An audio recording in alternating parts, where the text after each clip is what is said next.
Dans les vidéos précédentes, nous avons pu explorer les différentes options stratégiques que l'entreprise a l'opportunité de choisir.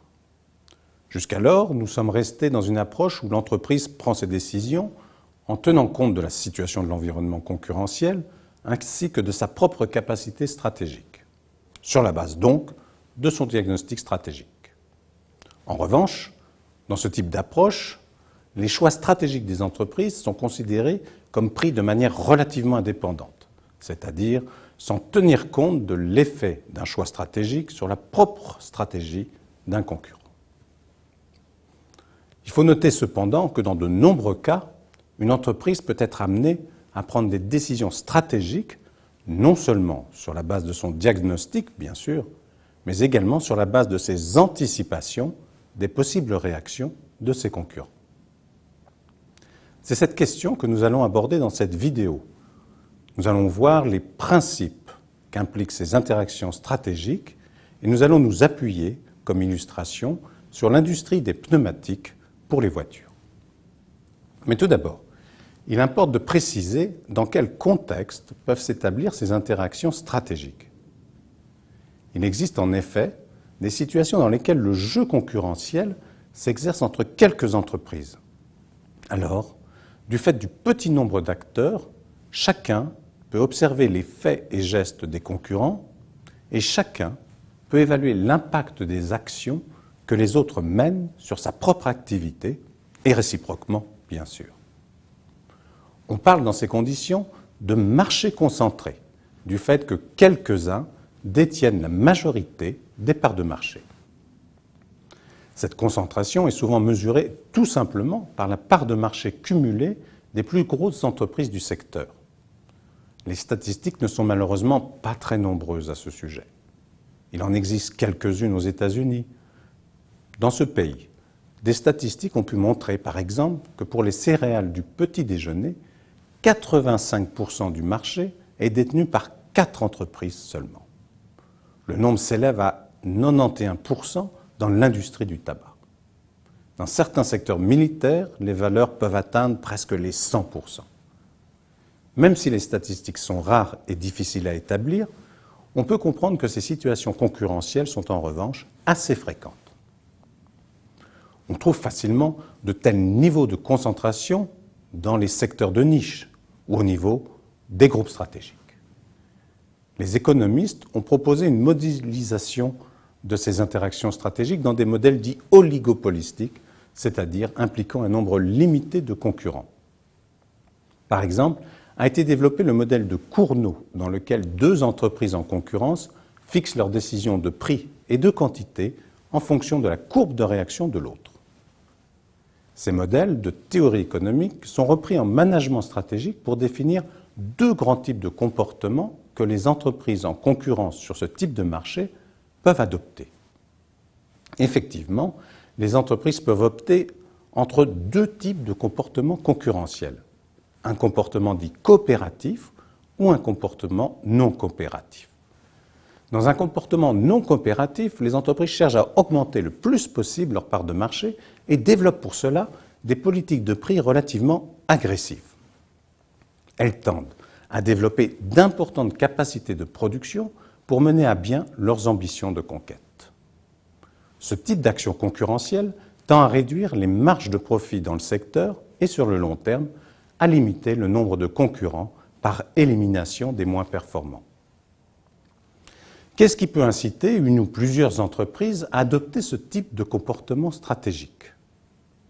Globalement, on aura tendance à déclencher une guerre des prix lorsque l'on peut espérer que l'on dispose d'un avantage dans sa structure de coûts grâce auquel on pourra accroître ses parts de marché au-delà des coûts supplémentaires que génère ce type de politique.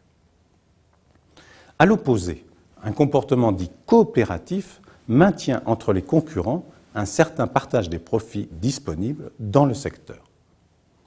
Dans quelle situation va donc on trouver plutôt ce type de comportement coopératif ? En tout premier lieu, bien sûr, dans les situations où les facteurs de différenciation sont importants et favorisent alors les modes de concurrence hors prix. De la même façon, on va trouver des comportements coopératifs dans les activités où les effets de réputation sont importants. Les entreprises préféreront en effet des modes coopératifs afin de ne pas prendre le risque de détruire les actifs intangibles qu'elles ont eu tant de mal à bâtir. Enfin, dans certains cas, le comportement coopératif est induit par le fait que les entreprises peuvent de manière crédible démontrer leur force et leur capacité de résister en cas d'agression concurrentielle. Par exemple, elles peuvent montrer par des politiques promotionnelles régulières qu'elles sont capables d'assumer une guerre des prix et que le concurrent qui s'y aventurerait aurait de grandes chances d'y perdre des plumes. Dans ce contexte, lorsque nous parlons de comportement coopératif, celui-ci repose sur l'observation et la compréhension mutuelle que les concurrents ont les uns des autres. Cela indique en quelque sorte leur intérêt mutuel dans certaines situations à ne pas se faire une concurrence agressive et à plutôt développer des investissements qui ne mettent pas directement en cause la profitabilité des autres. Mais attention, ici, si nous parlons de comportement coopératif, nous ne parlons pas de comportement collusif ni de cartel, c'est-à-dire d'un arrangement directement opéré par les concurrents pour s'entendre sur les prix, se partager le marché ou accroître leurs profits au détriment des consommateurs. Cela, bien sûr, est interdit par la loi et par les autorités de la concurrence. Nous ne cachons pas, en revanche, le fait que c'est effectivement sur ce type de marché concentré que les risques de comportement collusif sont les plus importants. Il peut être tentant et possible de s'arranger quand on est entre quelques acteurs qui se connaissent et parfois même s'apprécient. Mais revenons à nos stratégies de coopération qui ne sont pas des stratégies de collusion. Afin de montrer comment cette logique coopérative peut influer dans le jeu concurrentiel, nous allons terminer cette vidéo en évoquant l'exemple de l'industrie mondiale du pneumatique, qui est un bel exemple de comportement concurrentiel et coopératif.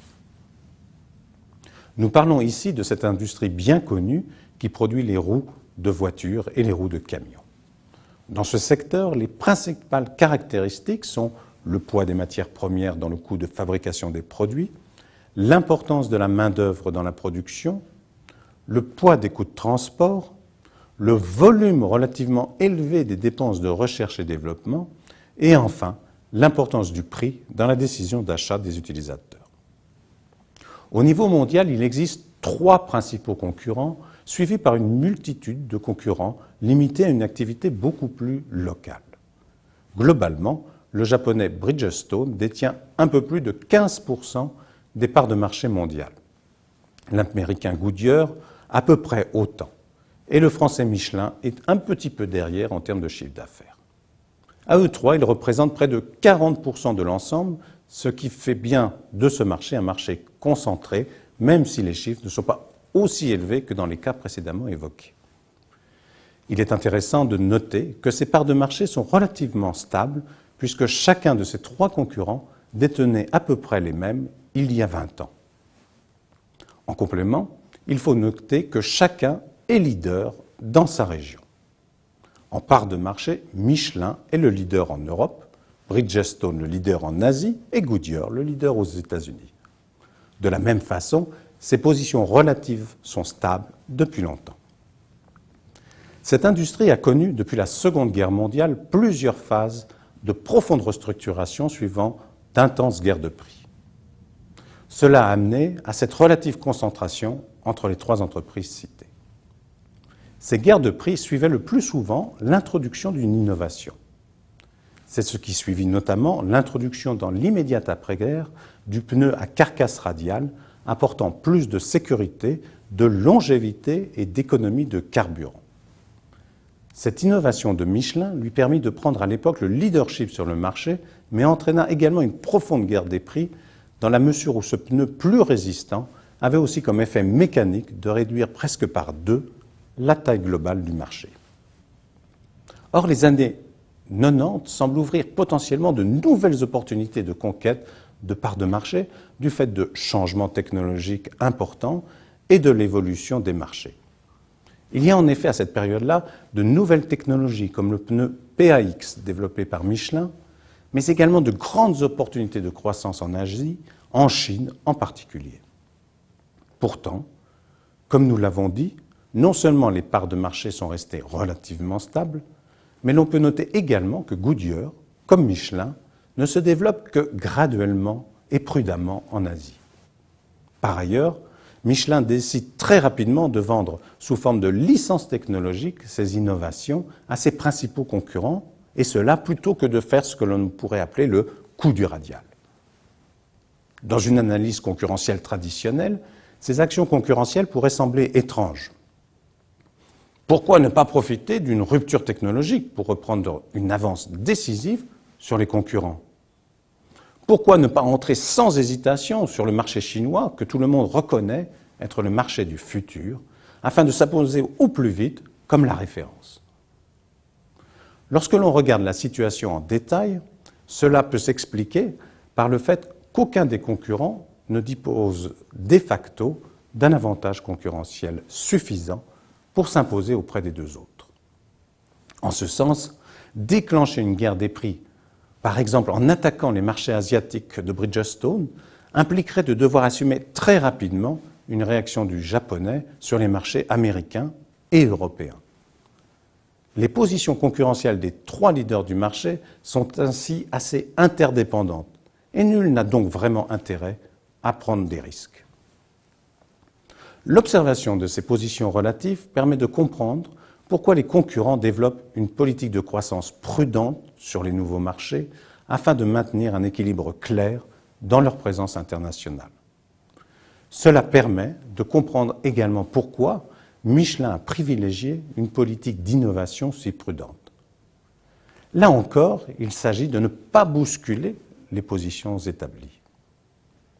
Au total, ces comportements observés sont typiques de stratégies coopératives que l'on trouve sur ce type de marché concentré et que l'on ne peut comprendre qu'à partir du moment où l'on comprend que les concurrents doivent décider selon leur positionnement, certes, mais également selon celui de leur pair. Et maintenant, vous pouvez faire vous-même l'exercice. Regardez autour de vous. Vous verrez que beaucoup de ces comportements coopératifs sont observables et sont finalement très rationnels. Car avant toute chose, ils permettent aux concurrents de développer une politique stable et équilibrée d'investissement et de croissance.